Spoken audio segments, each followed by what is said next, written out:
लद्दाख में गलवान घाटी पर भारत और चीन के बीच जारी तनाव के बीच भारतीय वायुसेना हाई अलर्ट पर है। सभी सशस्त्र बलों की 2 महीने तक छुट्टियां रद्द कर दी गई है। वहीं लद्दाख में चाइना ऑफ एक्चुअल कंट्रोल पर कंट्रोल के अलावा भारतीय चीन सीमा के पूरे इलाके की निगरानी कर रही है। जब से भारत और चीन के बीच गतिरोध शुरू हुआ है, भारतीय वायुसेना अपनी क्षमताओं को बढ़ा रही है। अब भारतीय वायुसेना ऊंचाई पर जाने और भारतीय सैनिकों की रक्षा करने में सक्षम है। भारतीय वायुसेना आदेश मिलते ही 8 मिनट में चीन में घुसने की स्थिति में है। भारतीय हेलीकॉप्टर लद्दाख के ऊंचे नीची जगहों के साथ शंकर पर्वत दर्रे में हमला करने में सक्षम है। प्राप्त रिपोर्ट के मुताबिक भारतीय सशस्त्र बल 2 महीने के लिए हाई अलर्ट पर रखा गया है। जानकारी के अनुसार चीन इस समय सीमा पर अपने एयरबेसों को सक्रिय कर रहा है।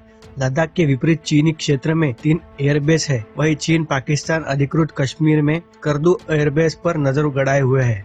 चीन ने अपने एयरबेस पर J-8 लड़ाकू विमानों और बम वर्षक विमानों को तैनात किया है। इस समय चीन ने हॉटन में एक रणनीतिक आधार का निर्माण किया है, जो शिनजियांग सैन्य कमान के अंतर्गत आता है। उस बेस पर करीब 35 से 40 फाइटर प्लेन है। इनमें J-11, J-8 बॉम्बर प्लेन और इवाक्स प्लेन शामिल है। काशगर प्रांत के एक एयरबेस में चीन अपनी ताकत पर भी निर्भर है। हालांकि भारत के पक्ष में प्रमुख बात यह है कि भारतीय लड़ाकू जेट अधिक ऊंचाई वाले क्षेत्र में युद्ध करने में सक्षम है, जबकि चीनी एयरफोर्स को अधिक ऊंचाई वाले क्षेत्र में युद्ध करने का अनुभव नहीं है। भारतीय वायुसेना के पास सुखोई, मिराज, जगुआर, मिग विमान है, जो चीनी विमानों को रौंद सकते हैं। इसके अलावा चीन अपने फायदे के लिए पाकिस्तान के स्क्वार्दू एयरबेस का इस्तेमाल करने की कोशिश कर रहा है, लेकिन वहाँ के 2 हवाई जहाजों में से केवल एक ही सक्रिय है। भारत चीन के साथ LAC के साथ अपने सुरक्षा उपकरणों को तैयार कर रहा है।